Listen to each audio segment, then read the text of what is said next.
जरा सोचिए, अगर घर में कोई ऐसा व्यक्ति हो जो 24 घंटे सातों दिन बस बोलता ही रहे।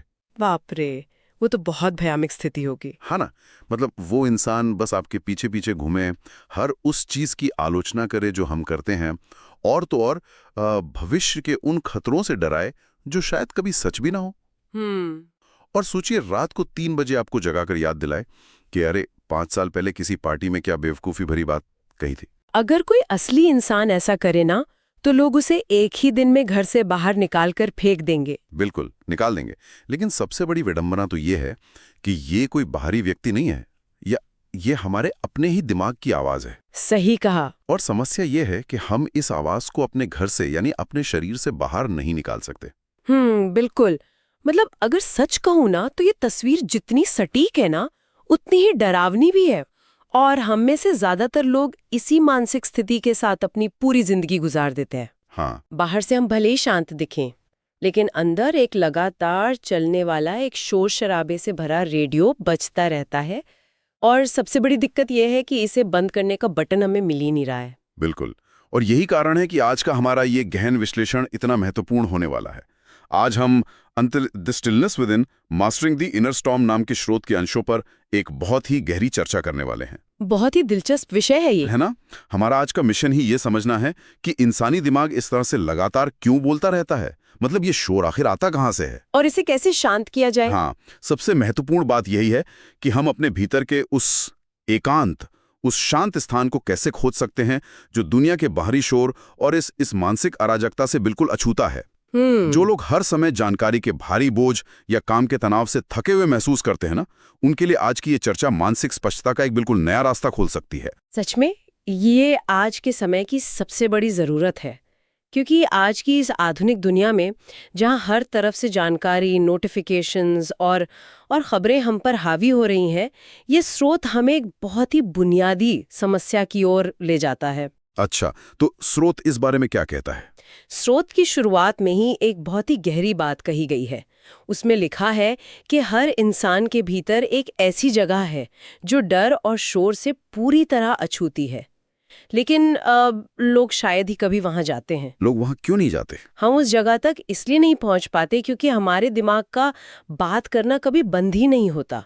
वो हर वक्त कुछ ना कुछ कहता रहता है। ठीक है, आइए इस पूरी बात को थोड़ा और विस्तार से समझते हैं। स्रोत हमें बताता है कि हर सेकंड हमारे दिमाग में हजारों विचार दौड़ते हैं। हजारों। और अगर ध्यान दें तो वो विचार अक्सर बहुत ही नकारात्मक या चिंताजनक होते हैं। जैसे क्या होगा अगर मेरी नौकरी चली गई, या मेरे साथ ही हमेशा ऐसा क्यों होता है, या फिर आगे क्या होने वाला है। हाँ बिल्कुल, भविष्य में क्या होगा। ये सच में एक निरंतर चलने वाला मानसिक तूफान जैसा है। लेकिन मेरा सवाल यह है कि हमारा दिमाग ऐसा करता क्यों है? मतलब क्या ये हमारी कोई व्यक्तिगत कमी है, या इसके पीछे कोई विज्ञान है? ये बहुत ही शानदार सवाल है, और इसका जवाब हमें अपने विकासवादी इतिहास यानी एवोल्यूशन में मिलता है। अच्छा, एवोल्यूशन में? हाँ, अगर हम इसे व्यापक संदर्भ में देखें ना, तो हमारे दिमाग का मुख्य काम हमें खुश रखना नहीं है, उसका काम हमें जिंदा रखना है। जिंदा रखना है मतलब सर्वाइवल? बिल्कुल। हजारों साल पहले जब इंसान जंगलों में रहता था, तो उसे हर पल चौकन्ना रहना पड़ता था। मान लीजिए झाड़ियों में कोई सरसराहट हुई। अब जो इंसान हर सरसराहट को सुनकर ये सोचता था कि क्या होगा अगर ये कोई शेर हो, वो सतर्क हो जाता था और जिंदा बच जाता था। यानी हमेशा खतरे की आशंका करना और भविष्य के लिए डरना, ये एक सर्वाइवल मैकेनिज्म था। एकदम सही। ये तो बहुत ही दिलचस्प बात है। मतलब हमारा दिमाग आज भी उसी जंगल वाले सॉफ्टवेयर पे चल रहा है। बिल्कुल उसी सॉफ्टवेयर पर। लेकिन समस्या ये है कि आज के समय में हमारे आसपास झाड़ियों में शेर नहीं छुपे हैं। हाँ, शेर तो नहीं है। आज हमारे खतरे बदल गए हैं। जैसे बॉस का एक सख्त ईमेल आ गया, या ट्रैफिक जैम में फंस गए, या सोशल मीडिया पे किसी ने कोई अजीब सा कमेंट कर दिया। अरे बाप रे, सोशल मीडिया के कमेंट्स तो सच में डरा देते हैं। हाँ, लेकिन हमारा दिमाग इन आधुनिक चीजों को भी उसी तरह से देखता है जैसे वो किसी शेर को देखता था। अच्छा? इसीलिए वो लगातार खतरे के सायरन बजाता रहता है। क्या होगा अगर ऐसा हुआ, क्या होगा अगर वैसा हुआ।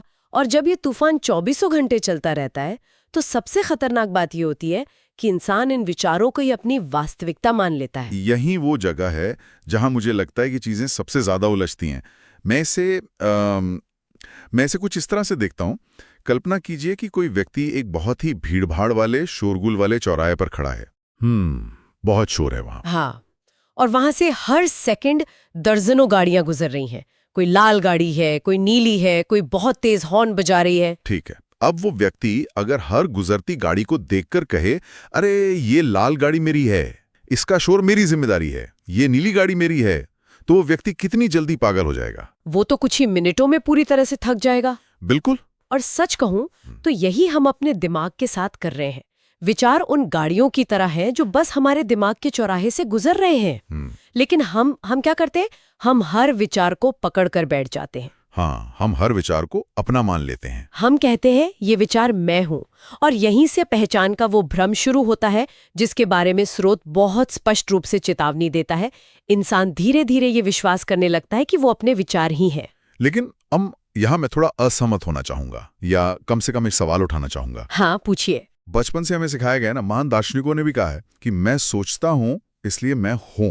I think therefore I am। हाँ, अगर मेरे विचार मुझे मेरी पहचान नहीं देते, अगर मेरी चिंताएं, मेरे सपने, मेरी यादें मेरी नहीं हैं, तो फिर मैं असल में हूं कौन?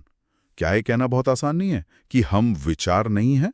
ये एक बहुत ही स्वाभाविक और बेहतरीन सवाल है। ये सच है कि हमारी यादें और हमारे सपने हमारे जीवन का हिस्सा है, लेकिन स्रोत जो कह रहा है वो एक स्तर और गहरा है। वो कैसे? स्रोत हमें याद दिलाता है कि अगर हम अपने विचार हैं, तो फिर वो कौन है जो ये महसूस कर रहा है कि मुझे बुरे विचार आ रहे हैं? अच्छा, मतलब वो एहसास करने वाला कोई और है? बिल्कुल। वो कौन है जो इस बात से परेशान है? वो जो विचारों को देख रहा है, वही हमारी असली पहचान है। हम उस चौराहे पर खड़े दर्शक हैं, गाड़ियां नहीं। अरे वाह! हम वो शुद्ध चेतना है, वो ऑब्जर्वर है जो विचारों को आते और जाते देख सकते हैं। ये एक बहुत ही गहरा नजरिया है। यानी हम वो स्क्रीन हैं जिस पर फिल्म चल रही है, हम खुद वो फिल्म नहीं है। एकदम सटीक उदाहरण है ये। लेकिन दर्शक होने का ये एहसास लोग इतनी आसानी से खो क्यों देते हैं? हम उस चौराहे के ट्रैफिक में कैसे खिंच जाते हैं? ऐसा इसलिए होता है क्योंकि विचारों की गति इतनी तेज होती है कि उनके बीच कोई खाली जगह, कोई ठहराव नहीं होता। एक के बाद एक विचार आते रहते हैं। हाँ, और जब कोई ठहराव नहीं होता तो हम उस देखने वाले की स्थिति से फिसलकर विचारों के प्रवाह में बह जाते हैं। जब दिमाग में लगातार चिंता चलती रहती है तो हम उस चिंता के साथ पूरी तरह से जुड़ जाते हैं। समझ गया। स्रोत कहता है कि हमारी असली शक्ति इस बात में नहीं है कि हम कौन सा विचार सोच रहे हैं, बल्कि इस बात में है कि हम खुद को विचारों से अलग करके उन्हें केवल देख सकें। ये दूरी, ये अलगाव ही वो जगह है जहां से सारा नियंत्रण वापस आता है। ये बात तो समझ के आती है कि हम वो गाड़ियां नहीं हैं, लेकिन जब शोर इतना तेज हो तो अचानक से उस ट्रैफिक से बाहर कैसे निकला जाए? यही तो सबसे बड़ा सवाल है। मतलब जब लोग सुनते हैं कि उन्हें अपने भीतर शांति लानी है या मौन स्थापित करना है, तो उनकी पहली प्रतिक्रिया क्या होती है? वे उस चौराहे पर खड़े होकर गाड़ियों को रोकने की कोशिश करने लगते हैं। हाँ, वे सोचते हैं कि शांति का मतलब है दिमाग को बिल्कुल खाली कर देना, एक भी विचार को अंदर न आने देना। और यही लोग सबसे बड़ी गलती करते हैं ना? बिल्कुल। स्रोत हमें बताता है कि ये बिल्कुल गलत तरीका है। हम अपने विचारों से लड़कर उन्हें कभी नहीं हरा सकते। तो फिर सही तरीका क्या है? स्रोत मौन या साइलेंस की एक बिल्कुल नई परिभाषा पेश करता है, जो मुझे लगता है कि इस पूरे विश्लेषण का सबसे महत्वपूर्ण हिस्सा है। अच्छा, क्या परिभाषा है वो? इसमें स्पष्ट रूप से लिखा है कि मौन विचारों का खत्म हो जाना नहीं है, ये विचारों से जुड़ाव या आसक्ति का खत्म हो जाना है। ये एक बहुत ही शक्तिशाली परिभाषा है। ये तो बिल्कुल कंप्यूटर के पॉपअप एड्स जैसा है। Popup ads? वो कैसे? मतलब जब हम इंटरनेट पर कुछ पढ़ रहे होते हैं तो अचानक स्क्रीन पर कोई विज्ञापन आ जाता है। हाँ, अक्सर ऐसा होता है। अब अगर हम उस पर क्लिक करेंगे तो हम किसी और ही वेबसाइट पर पहुंच जाएंगे और अपना समय बर्बाद करेंगे। लेकिन अगर हम उसे बस देखकर छोड़ दें और उसे खुद ही बंद हो जाने दें तो हमारा कोई नुकसान नहीं होता। अरे वाह, क्या बात है। विचार भी उन पॉपअप एड्स की तरह हैं।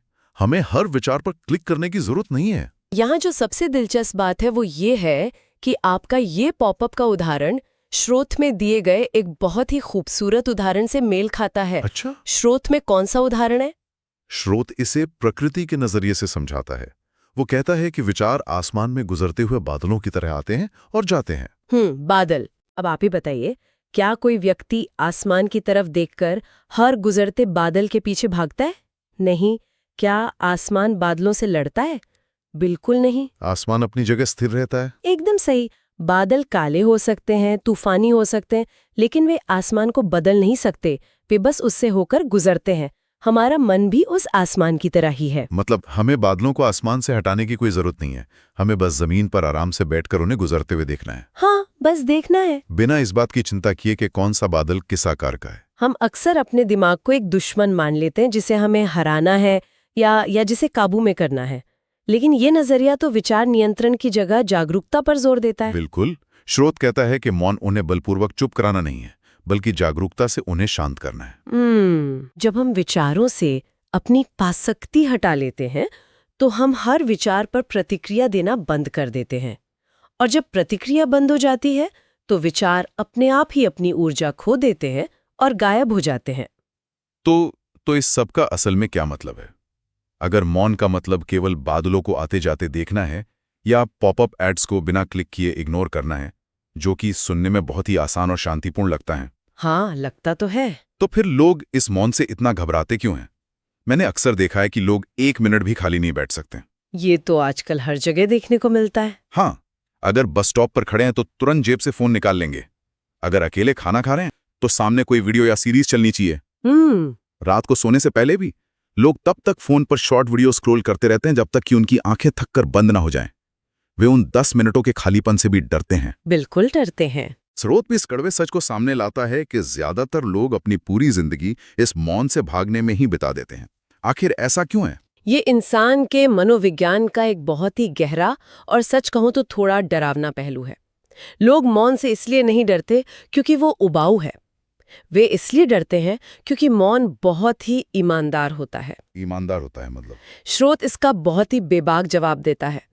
इसमें कहा गया है क्योंकि मौन सब कुछ सामने ला देता है, आपके डर, आपकी असुरक्षाएं, आपकी वास्तविकता। उफ, ये तो सच में बहुत भारी बात है। इसका मतलब है कि वो जो बाहर का शोर है वो असल में एक ढाल है। बिल्कुल ढाल है।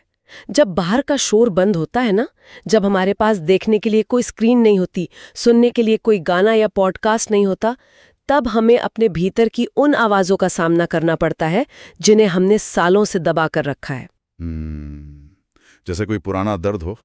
कोई पुराना दर्द, भविष्य का कोई गहरा डर, किसी रिश्ते में मिली कड़वाहट या फिर ये अंदरूनी एहसास कि हम अपनी जिंदगी में वो नहीं कर रहे हैं जो हमें असल में करना चाहिए। ये तो बहुत डरावना एहसास है ना? मौन एक निर्दयी आईने की तरह काम करता है जो हमें हमारी असली तस्वीर दिखाता है, और हम में से ज्यादातर लोग अपनी वो असली तस्वीर देखना नहीं चाहते। ये एक बहुत ही विचारणीय बिंदु है। तो क्या इसका मतलब ये है कि आधुनिक दुनिया का ये जो भारी शोर है, ये लगातार काम करने का कल्चर, हर समय फोन स्क्रॉल करना, हर समय खुद को व्यस्त रखना, क्या ये सब असल में एक बहुत बड़ा सुरक्षा कवच या डिफेंस मैकेनिज्म है?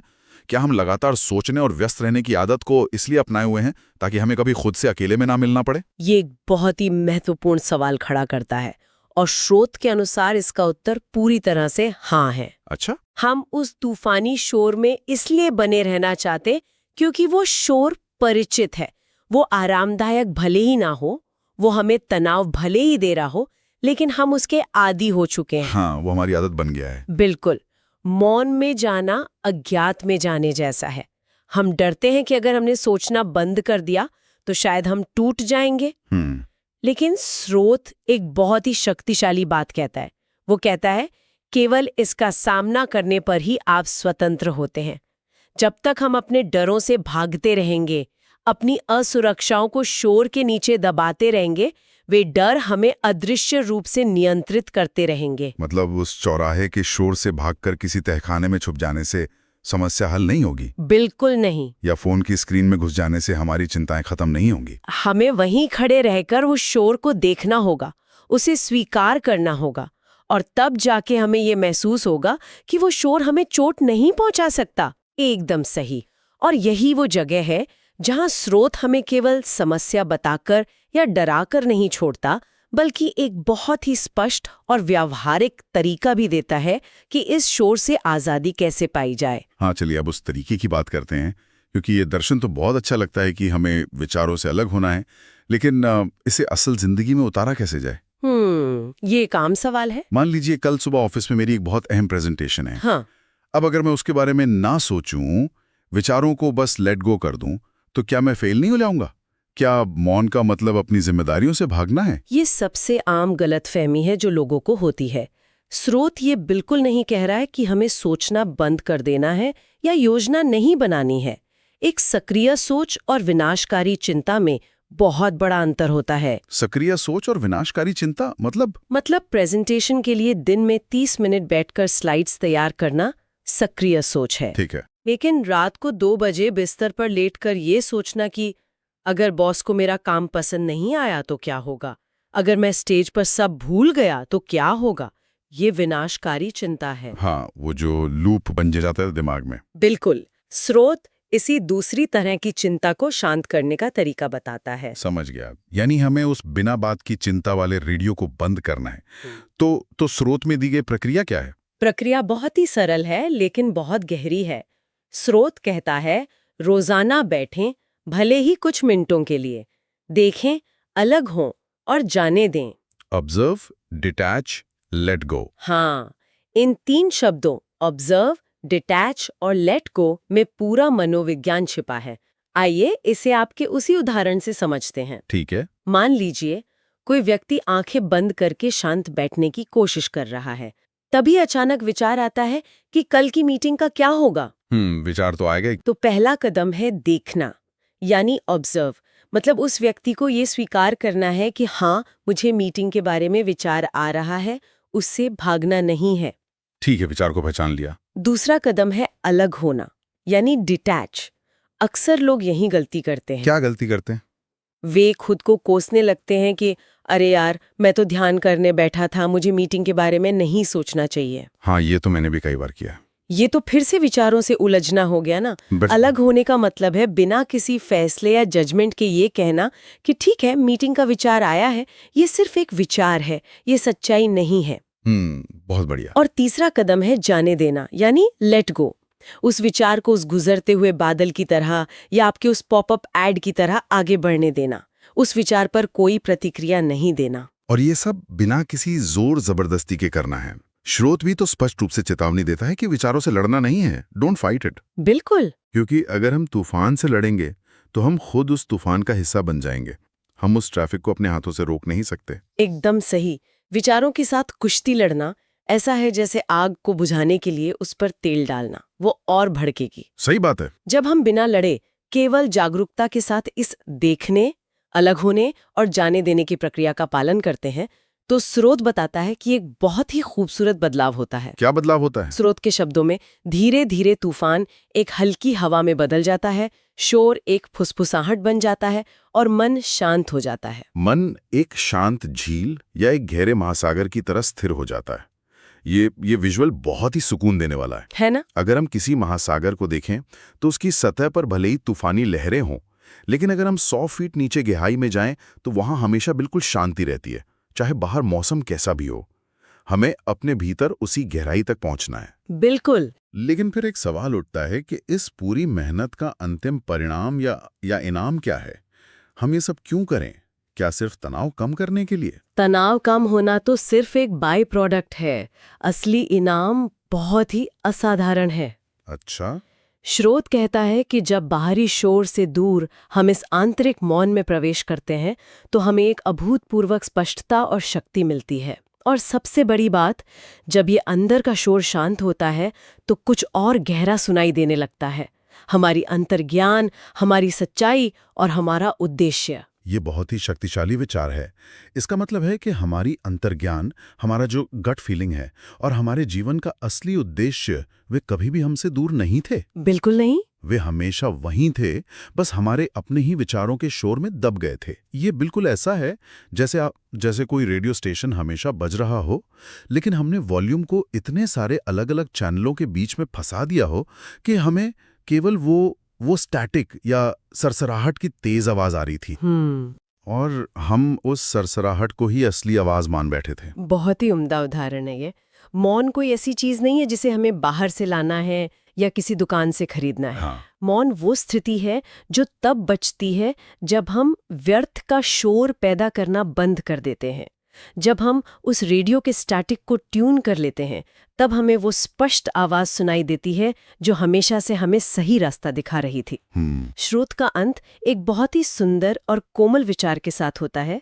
विचारों को शांत करें और इंसान अपनी आत्मा की आवाज सुन पाता है।